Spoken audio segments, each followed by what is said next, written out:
All roads lead back to Sweet Baby Inc. Just when you think that you have heard it all, when you think, okay, there is literally nothing new to learn about this cancer on the video game industry, we get surprised yet again. Welcome back to Words of Paradise. I'm your host, Leon Idol, and if you hadn't heard, Japanese consultant cited for New York Times Assassin's Creed Shadows puff piece revealed as a former Sweet Baby Inc. employee. Where are they finding these people? How is it that, like, every single individual who is in some way, shape, or form been a stain on modern gaming is either currently involved with or at one point was involved with Sweet Baby Inc.? Also, because there's so many former Sweet Baby Inc. employees, I'm kind of wondering, what's that work life like? What is it a toxic work environment? Because you guys seem to have some of the highest turnover rates in gaming, because every single story, former Sweet Baby Inc. employee, former Sweet Baby... Why does it take for you guys to have a little bit of retention? But that's not what this is about. This is about, of course,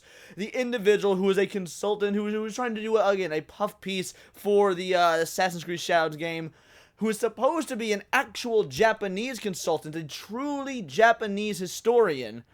Yeah, this Japanese historian was on Sweet Baby Inc.'s payroll. So we're going to get into this article before we do hit that subscribe button. I'm a nerdy news channel. I cover nerdy news every day. And don't get me wrong, we had some fun times earlier talking about Dragon Age, the Veilguard, and of course that Devil May Cry reaction.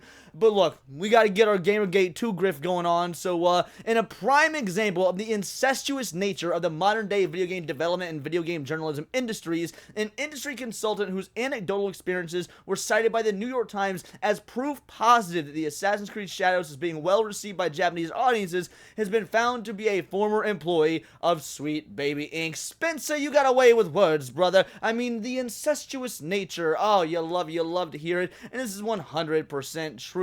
The individual, who is of course Japanese, claimed that, oh, all the Japanese hatred of Assassin's Creed Shadow was 100% made up. Oh, yeah, nope. Turns out it was not in fact made up. Published by The Outlaw on September 11th, the fight over a black samurai in Assassin's Creed Shadows saw staff writer Zachary Small, which is, short for small-minded, speak with a number of individuals, including the game's creative director, Jonathan Dumont, art director, Thierry Dansrou, and franchise executive producer, Marc-Alex Cotier, in service of countering the very noted backlash to Assassin's ahistorical treatment and setting. That's really what it was. For those of you that don't remember this article or were unaware of this article, basically it was, hey, let's go to the New York Times, a big, large, mainstream outlet that is for, more than just gamers. None of this silly Kotaku stuff, none of this IGN, because nobody, even gamers, no one takes IGN seriously. They're not exactly the bastion of journalistic integrity. Same with Kotaku, same with Polygon, but the New York Times, for some reason,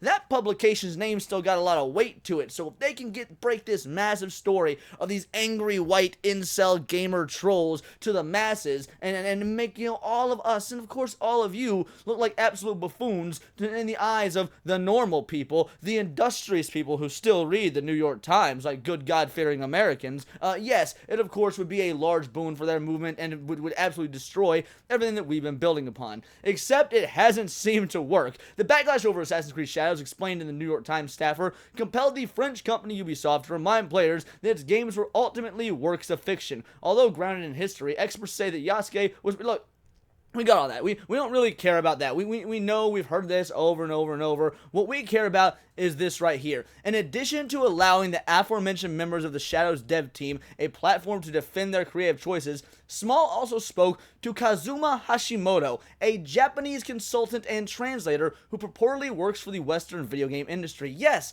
and this is a real person. I mean, Kazuma Hoshimito, like, that's a pretty fucking Japanese name. You just go set yourself down in Tokyo, chuck a rock, odds are you're gonna hit a Kazuma. But that being said, what's their affiliation with the Western gaming industry? Why ain't you back in the homeland working with Sega or working with Square Enix? Companies that got something. Well, okay, maybe I shouldn't put Square Enix on that list. There's nothing good. Why aren't you working with Nintendo? Why you got your nose up the ass of Ubisoft? As for his thoughts on the discourse, Hashimoto briefly asserted it was the people in the West who were upset by seeing Yasuke as a samurai. Now, if that's the case, I'm genuinely curious. If that is the case, and it was truly just us Westerners who were upset about it, us filthy filthy, George Floyd-hating, racist Westerners, then why did Ubisoft feel the need to apologize to Japan? If it was just us Westerners, why make that entire 4-page PR propaganda piece apologizing when really that apology was just saying, hey, we hear that you guys are upset over there in the East, but we don't give a fuck, we're gonna do whatever we want, trust us, bro. While to the casual reader, Hashimoto's insight, as provided, may appear as coming from a neutral standpoint, a deeper dig into his background reveals that the consultant actually may be arguing from a very ideological bias. Yes, I would say that anybody who has at any point in time ever worked for Sweet Baby Inc. probably has themselves a slight ideological bias. Now, don't get me wrong, I've got an ideological bias as well. I'm pretty sure we all do, but I'm okay with ideological biases that, I don't know, vouch for fucking normalcy. Per the consultant's own LinkedIn page, between February 2020 and April 2023, Hashimoto served as a freelance narrative design consultant for none other than the diversity-based video game consultancy company. Ding, ding, ding, we got a winner, Sweet Baby Inc. Oh, you love to see it. Again, 3 years. You worked there a little over 3 years. I'm truly curious what this working environment was like. Why did they hire you out of curiosity? Because let's be real, I'm pretty sure everybody at Sweet Baby Inc. is a diversity hire. Did they just look around the office one day and be like, fuck, we don't have any of the tiny-eyed people, the really short ones that, traditionally have put out banger video games?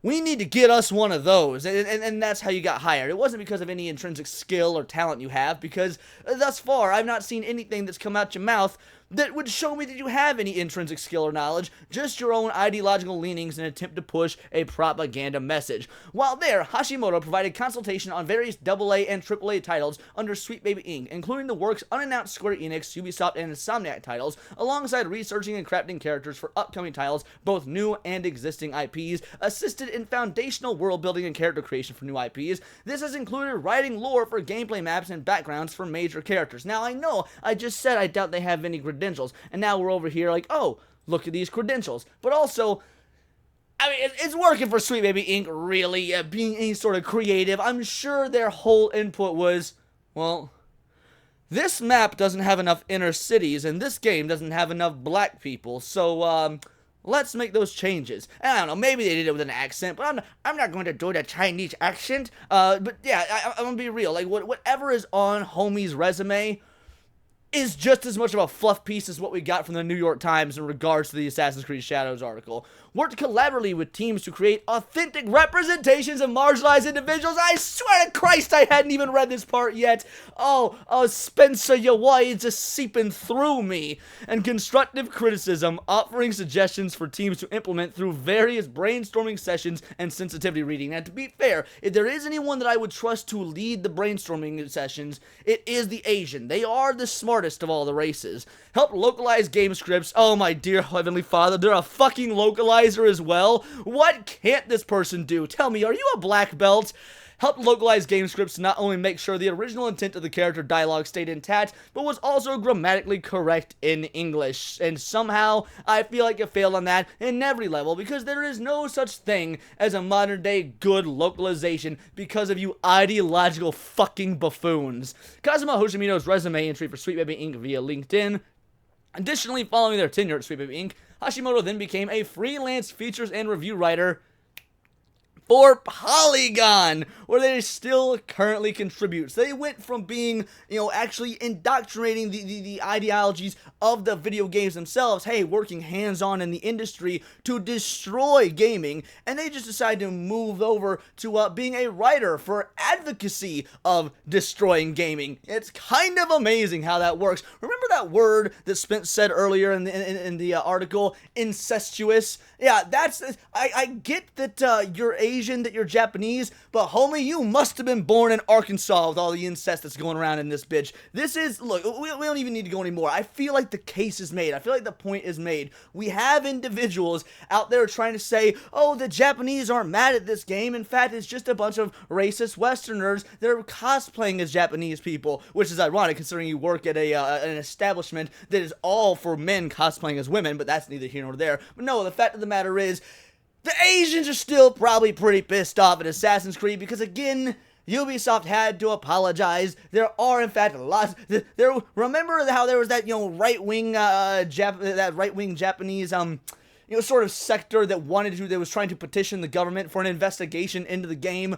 It wasn't just a bunch of white dudes over in Japan who were like, hey, Japanese government, check this out. Like, no, these were Japanese people, so it can't exactly only be angry racist white guys. But because you have an ideological narrative, because you have an ideological bend that you feel needs to get out there, because it will somehow empower your worldview or change whatever you think is systemically wrong in the video game industry and maybe in culture at large, you are willing to lie, cheat, and steal, even going so far as to attempt to alter the culture of which normal people just want to participate in a little bit of escapism. You fucking loser. But those are just my opinions. Let me know yours in the comments down below, or let me know on X, where you can find me at Bolt the Word, and please do subscribe. I'm a nerdy news channel. I cover nerdy news every day, not always about Assassin's Creed or what's going on in the gaming industry, but anime, movies, music, Magic the Gathering, you name it. Check me out on Instagram at wordsofparadise_Leon and become a member for $4.99. You can join the Discord, choose the articles I go over on a day-to-day basis, choose the videos I react to on my Friday night live streams, and of course, get involved with over 80 other vital idols. We are a bright, beautiful, glowing, vibrant community that I cannot wait to grow even further, because we do care about diversity, but only one kind of diversity of thought. So if that's interesting to you, join the Discord, hit subscribe, and until next time, it is all here in the Nerdosphere. This has been Words of Paradise.